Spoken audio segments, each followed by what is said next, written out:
AP రాజకీయాల్లో మరోసారి కలకలం రేగింది. కోట్లతో ఓట్ల రాజకీయానికి తెరలేపారు పసుపు పార్టీ బాస్ చంద్రబాబు. ఎన్టీఆర్ భవన్ వేదికగా కుట్ర పన్నారు. నియోజకవర్గానికి 1000 కుటుంబాలను కొనేందుకు ప్లాన్ చేశారు. టీడీపీ ఎన్ఆర్ఐ వింగ్ ఆధ్వర్యంలో ఓట్లు కొనేందుకు ప్రణాళికలను రచించారు. ఒక్కొక్క కుటుంబానికి 3 నుంచి 4 లక్షలు ఇచ్చేందుకు పచ్చ పార్టీ సిద్ధమైంది. ఓటర్లను ఎదవలతో పోల్చిన టీడీపీ నేత కోమటి జయరాం వీడియో బయటపడింది. దీంతో కోమటి జయరాంపై సుమోటోగా కేసు నమోదు చేయాలని డిమాండ్లు పెరుగుతున్నాయి. ప్రజాక్షేత్రంలో ఓటమి తప్పదనే ఓటుకు నోటు నమ్ముకున్నాడు చంద్రబాబు. చంద్రబాబు వ్యవహార శైలిపై పెద్ద ఎత్తున విమర్శలు వస్తూ ఉన్నాయి.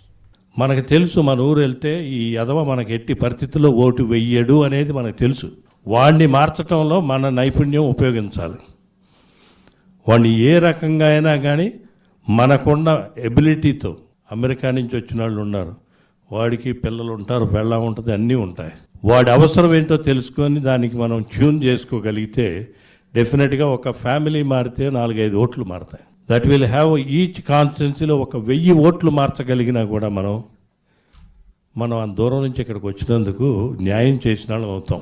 నాయుడు మనకు విశాఖ నుంచి లైవ్ లో అందుబాటులో ఉన్నారు. ఈ వ్యాఖ్యలకు సంబంధించి పూర్తి సమాచారాన్ని అందిస్తారు. నాయుడు, చూస్తున్నాం కోమటి జయరాం చేసిన వ్యాఖ్యల్ని. ఓటర్లను వెధవలతో పోలుస్తూనే తమ ఎబిలిటీతో చాకచక్యంగా డబ్బు ద్వారానో ఇంకో ద్వారానో వారిని తమ వైపుకు తిప్పుకోవాలని కుటిల ప్రయత్నాన్ని ఆయన చెప్పటాన్ని ఎట్లా చూడొచ్చు ఈ ఓట్ ఫర్ నోట్ అన్న పాలిటిక్స్ ని?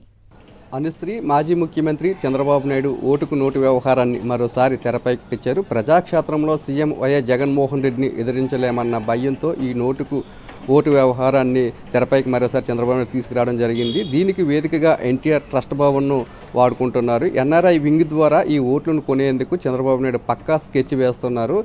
దీనికి సంబంధించిన వీడియో కూడా బయటపడింది. ఇది ప్రస్తుతం రాజకీయ వర్గాల్లో కలకలం రేపుతుంది. టీడీపీ ఎన్ఆర్ఐ వింగ్ అధ్యక్షుడు కోమటి జయరాం ఓటర్లను ఎదవలతో పోలుస్తూ వాళ్ళకి 2 నుంచి 3 లక్షల రూపాయలు ఇస్తే వాళ్ళే ఓట్లు వేస్తారంటూ కూడా మాట్లాడారు. చంద్రబాబు నాయుడు కూడా ఓటర్లను చులకన చేసేలా కూలీలు అంటూ కూడా మాట్లాడడం జరిగింది.